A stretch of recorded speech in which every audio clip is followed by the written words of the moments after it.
Hi friends, अब एक और टॉपिक है लघु कथा लेखन।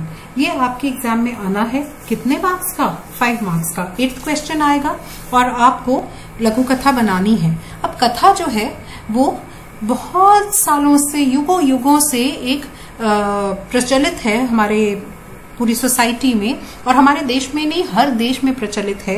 कथाएं सुनाई जाती हैं लोगों को सीख देने के लिए। यहाँ तक कि रानियां महारानियां भी अपने बच्चों को सुनाया करती थी, उनको पुराने अपने पुरखों की ब्रेवरी के बारे में बताने के लिए, तो अपना पास्ट बताने के लिए, कोई सीख देने के लिए, अपने मैसेजेस कन्वे करने के लिए हमेशा से स्टोरीज का सहारा हमने लिया है।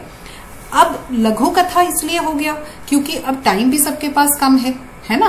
तो आपको एग्जाम में वो एक्सपेक्ट कर रहे हैं कि आप थोड़े से शब्दों में अगर किसी को कोई सीख देना चाहते हैं या अपने विचारों को शेयर करना चाहते हैं तो आपको अपनी बड़ी बात छोटे लफ्जों में कहना आना चाहिए। इसीलिए अब कथा लेखन के बजाय लघु कथा लेखन पे ज्यादा स्ट्रेस दिया जाता है, ठीक है। पर बेस वही रहेगा कि हम कथा क्यों सुनाते हैं किसी को। और जब आप ये सोच के चलेंगे कि जैसे आप एक बच्चे को स्टोरी सुनाने जा रहे हैं, बिलीव मी, ये जो 15 टिप्स एंड ट्रिक्स मैं आपको दे रही हूँ, ये हमारी नानी दादी ऑलरेडी फॉलो करती थी जब हम कभी भी उनसे कथा सुनते थे। तो देखिए ये क्या है टिप्स।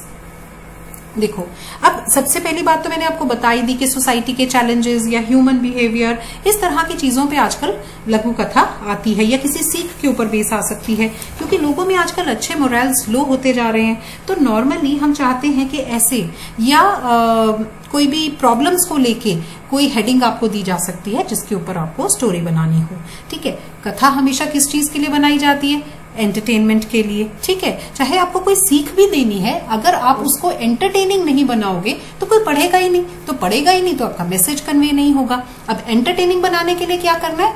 दिमाग के घोड़े दौड़ाने हैं, ठीक है। इमेजिन करना है आपको। इमेजिनेशन में क्या क्या करना है कि आपने अपने कैरेक्टर्स को डिफाइन करना है, ठीक है। उनके नाम रखने हैं, आपने देखना है कि मुझे क्या क्या कैरेक्टर्स उसमें चाहिए। आपने सभी कैरेक्टर्स को, और कैरेक्टर्स में भी क्या, जितनी इंटरेस्टिंग स्टोरी बनानी है तो कुछ अच्छे कैरेक्टर ले लो, कुछ बुरे कैरेक्टर ले लो, ठीक है। हीरो और विलन तो चाहिए ही है ना किसी स्टोरी में, और कुछ फनी कैरेक्टर्स ले लो, तो आपकी स्टोरी इंटरेस्टिंग हो जाएगी। इजी, क्लियर, अंडरस्टैंडेबल लैंग्वेज में होना चाहिए आपका स्टोरी। टफ बनाने के चक्कर में, भारी भरकम वर्ड्स यूज करने के चक्कर में एक तो स्टोरी में कंटिन्यूटी मिस हो जाती है और दूसरा स्पेलिंग एरर्स का स्कोप बढ़ जाता है। तो इसलिए ऐसा बिल्कुल नहीं करना है, क्योंकि कहानी हमें तो इंटरेस्टिंग, रीडर का इंटरेस्ट बना रहे और वो सीख कन्वे हो जाए, वो मैसेज कन्वे हो जाए जो आपका टाइटल है, जिसके ऊपर आपको स्टोरी बनाने को कहा है, ठीक है। तो अब आपने एक इंटरेस्टिंग सा शीर्षक जरूर देना है और एक इंटरेस्टिंग सा स्टार्ट कि कोई पढ़ना शुरू करे तो बस मजा आना शुरू हो जाए, ताकि वो एंड तक आपकी स्टोरी को पढ़े, ठीक है।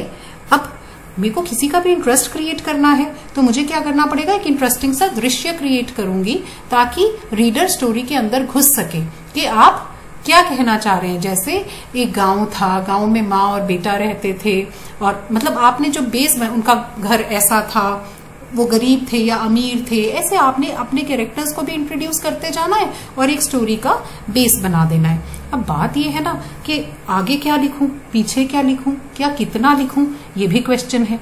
तो बेस्ट क्या है, मेरा $1 मिलियन सजेशन, कि आप एक ऊपर एक समरी सी रफ पेज पे अपने बना लें कि मैं ये स्टोरी लिख रही हूँ, और उस समय आपकी इमेजिनेशन जितने पॉइंट्स आपको कहते हैं, जितनी घटनाएं आपको कहती है, वो आप लिखते जाओ शॉर्ट फॉर्म में। उसको प्रेसी राइटिंग नहीं होती जैसे, कि आपको छोटे छोटे की पॉइंटर्स दिए हुए, संकेत बिंदु कह सकते हो, संकेत बिंदुओं में अपनी एक स्टोरी बना लो।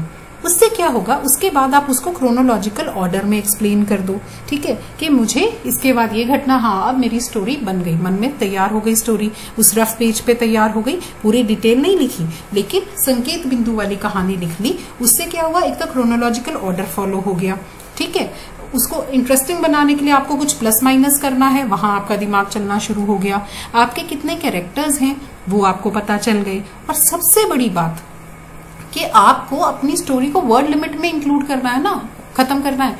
तो आपको समझो संकेत बिंदुओं में पता चला कि जी मुझे तो ये कथा इतने स्टेप्स मेरे बन रहे हैं इसमें, और मुझे टोटल शब्द लेने हैं 120, ठीक है, तो मतलब मुझे 12 से 15 लाइनों में इसे खत्म करना है स्टोरी को। तो इसका मतलब हर घटना पे मैं कितना लिख सकता हूं या लिख सकती हूँ वो मुझे वहां आइडिया मिल जाएगा। ठीक है, क्योंकि हम ये जरूर चाहते हैं आपसे कि घटनाओं के बीच आप संतुलन जरूर मेंटेन करो। ये ना हो कि इनिशियल स्टार्ट तो आपने बहुत इलेबोरेटेड दे दिया और आपने एंड में एब्रप्टिव उसको एंडिंग दे दी। आपकी जो एंडिंग है वो भी स्वाभाविक होनी चाहिए, नेचुरल तरीके से वो स्टोरी शुरू भी होनी चाहिए, एंड भी होनी चाहिए। क्रोनोलॉजिकल ऑर्डर आपने फॉलो किया, ये ना हुआ कि आपने लास्ट में जो बताना था वो जल्दी बता दिया, उससे सारी स्टोरी का इंटरेस्ट खत्म हो जाए, ऐसा आपने बिल्कुल नहीं करना। स्वाभाविक सी एंडिंग देनी है। स्टोरी हमेशा पास्ट टेंस में चलेगी, ये याद रखना। और वाक्य जो है आपके वो छोटे छोटे होने चाहिए। बहुत लंबे वाक्यों को ना आपस में लिंकेज देना बड़ा मुश्किल हो जाता है, आपके माइंड में उनको डाइजेस्ट कराना, एब्जॉर्ब कराना रीडर के माइंड में बड़ा मुश्किल हो जाता है। तो इसलिए छोटे छोटे वाक्यों में सिंपल लैंग्वेज में आपने जो संकेत बिंदु ड्राफ्ट किए हैं, अगर पेपर में आपको नहीं दिए, अगर दिए हैं फिर तो बहुत ईजी हो जाता है कि उन्हीं संकेत बिंदुओं को आपने लंबे सेंटेंसेस में बनाना होता है, तो फिर आपकी स्टोरी बन जाती है वहां। तब आपको कैरेक्टर्स भी नहीं खुद बनाने पड़ते।